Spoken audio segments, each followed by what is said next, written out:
Halo semuanya, perkenalkan saya Fairuz Hanunisa Chandrani, NIM 197253116. Kali ini saya akan mendeskripsikan produk yang kami pilih serta sumber data yang kami teliti untuk menyelesaikan tugas proyek matematika bisnis kali ini. Produk yang kami pilih sendiri adalah donat kampung. Donat kampung tersebut kita ambil dua datanya dari dua toko yang ada di sekitar kampus Jatinangor. Yang pertama adalah kantin Buneng yang ada di depan Musola Al-Wasat, dan yang kedua adalah kantin GKU 2. Selanjutnya, teman-teman saya akan menyampaikan dan menganalisis hasil data yang kami peroleh.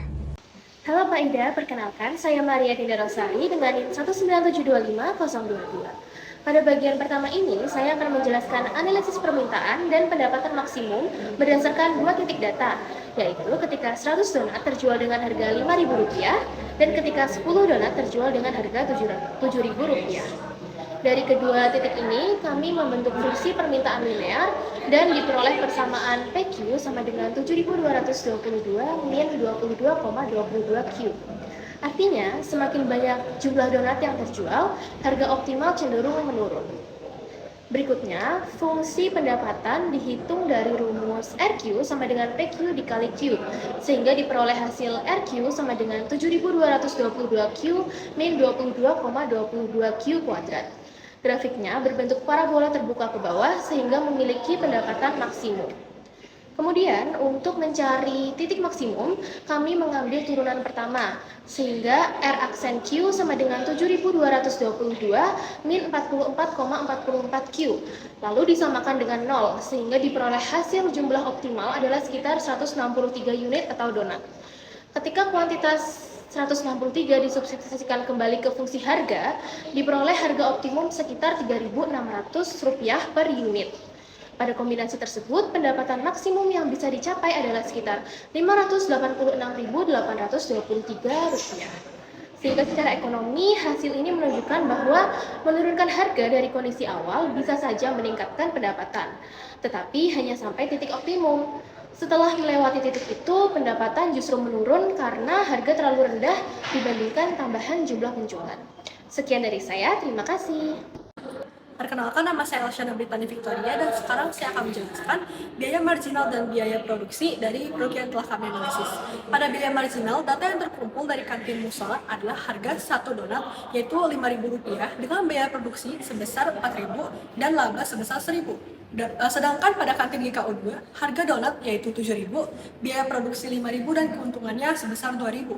Selain itu, kami juga mengasumsikan marginal cost yaitu 30% dari biaya produksi ketika unit diproduksi sebanyak X unit. Asumsi ini didapatkan dari produsen sebenarnya sebelum menjadi produk yang dijual di kedua toko tersebut. Berdasarkan data dan asumsi tersebut, kami dapatkan dua titik biaya produksi, yaitu ketika produksi sebesar 100 unit di kantin Musola, maka titiknya itu adalah 100,1200. Ketika produksi sebesar 10 unit di kantin GKU 2, maka titiknya adalah 10,1500. Sebelum menentukan fungsi biaya marginal, kami menghitung M1 terlebih dahulu dengan mengambil salah satu titik biaya produksi, sehingga terbentuklah rumus yang tertera di samping saya.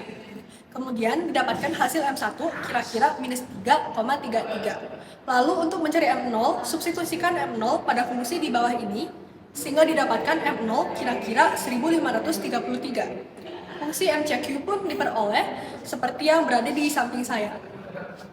Untuk fungsi biaya total, rumus yang digunakan adalah rumus berikut ini.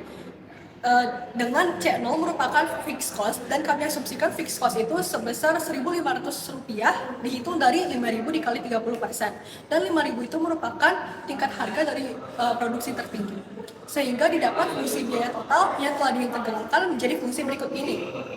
Kemudian yang berikut ini merupakan grafik dari fungsi biaya.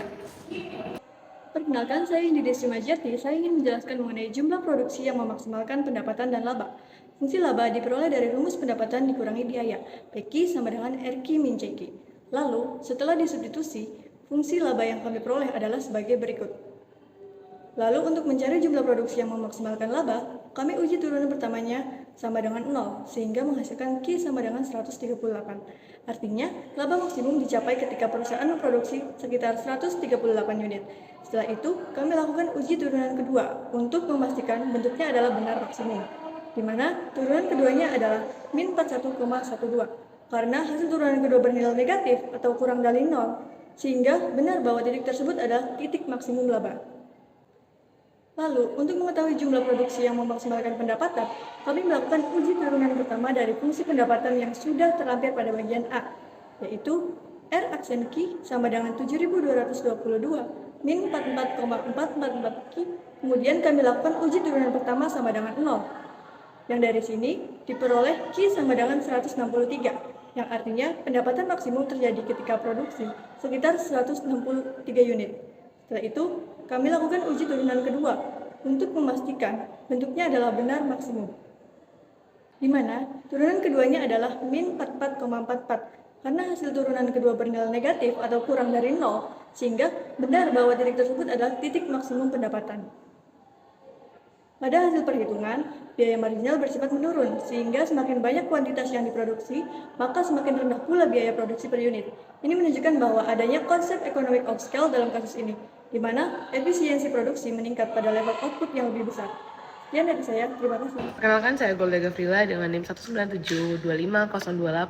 Pada bagian surplus konsumen, kami menghitung manfaat tambahan yang diterima pembeli karena mereka membayar harga pasar yang lebih rendah dibandingkan harga maksimum yang sebenarnya bersedia mereka bayarkan.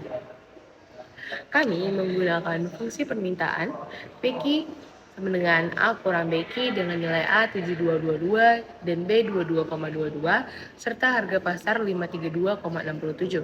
Selanjutnya, kami menghitung selisih antara fungsi permintaan dan harga pasar, lalu mengintegralkannya dari 0 hingga kuantitas equilibrium, yaitu sekitar 301,0,5 unit.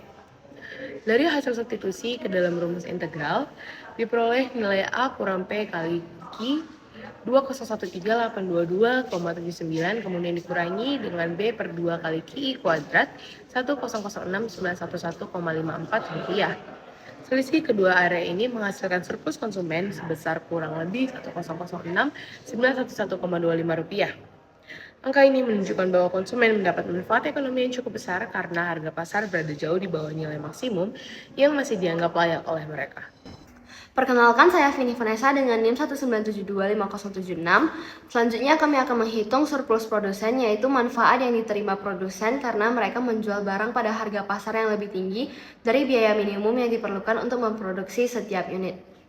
Dalam kasus ini, kami akan menggunakan rumus integral surplus produsen, yaitu integral dari PE kurang MCQ, dari 0 hingga kuantitas equilibrium, dengan memasukkan nilai harga pasar 532,67 serta fungsi biaya marginal 1533 kurang 3,33 Q.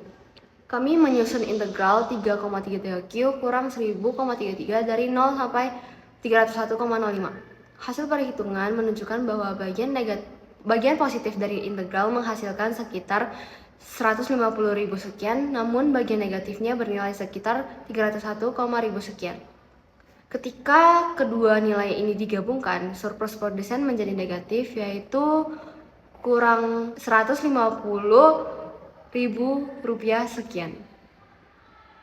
Hasil negatif ini menunjukkan bahwa pada harga pasar ini produsen tidak mendapatkan surplus, melainkan mengalami kekurangan karena harga pasar berada di bawah biaya marginal untuk sebagian besar jumlah produksi. Surplus konsumen bernilai positif, yaitu sekitar 1 jutaan, karena harga pasar lebih rendah dibandingkan kesediaan konsumen membayar. Sebaliknya, surplus produsen bernilai negatif karena harga equilibrium berada di bawah biaya rata-rata produksi, termasuk harga beli dari supplier. Hal ini terjadi karena permintaan sangat elastis. Kenaikan harga sedikit saja langsung menurunkan jumlah pembelian secara drastis, sehingga titik equilibrium jatuh pada harga yang merugikan produsen. Perbedaan data dari dua toko dengan karakteristik pasar berbeda juga menyebabkan fungsi permintaan gabungan menjadi kurang akurat. Temuan ini menunjukkan produsen tidak bisa memakai satu harga tunggal dan perlu mempertimbangkan segmentasi pasar, strategi harga berbeda, atau peninjauan struktur biaya agar tercapai harga yang lebih layak. Terima kasih. Selanjutnya, saya akan membahas mengenai elastisitas permintaan. Pada saat di titik equilibrium, kuantitas permintaan di titik tersebut berada pada 301,05 atau dibulatkan menjadi 301 unit. Sementara itu, untuk harga berada pada sekitar Rp532,67. Ketika data tersebut dimasukkan ke rumus elastisitas permintaan, akan dihasilkan sebesar minus 0,079, yang artinya pada kondisi tersebut permintaan bersifat inelastis. Dalam bahasa ekonomi, pada kondisi tersebut, perubahan harga tidak akan berpengaruh banyak ke perubahan permintaan, karena konsumen akan terus tetap membeli meskipun ada perubahan harga. Kali ini saya akan menjelaskan mengenai kesimpulan akhir dari laporan. Penelitian ini menegaskan bahwa pentingnya penentuan harga yang sesuai dengan kondisi pasar dan karakteristik permintaan. Ketidaksesuaian harga penjual dan harga equilibrium menyebabkan kegagalan produsen dalam mendapatkan surplus yang positif. Kedepannya, para penjual dapat mempertimbangkan penyesuaian harga dan evaluasi biaya produksi untuk mencapai tingkat produksi dan harga yang lebih efisien dan menguntungkan.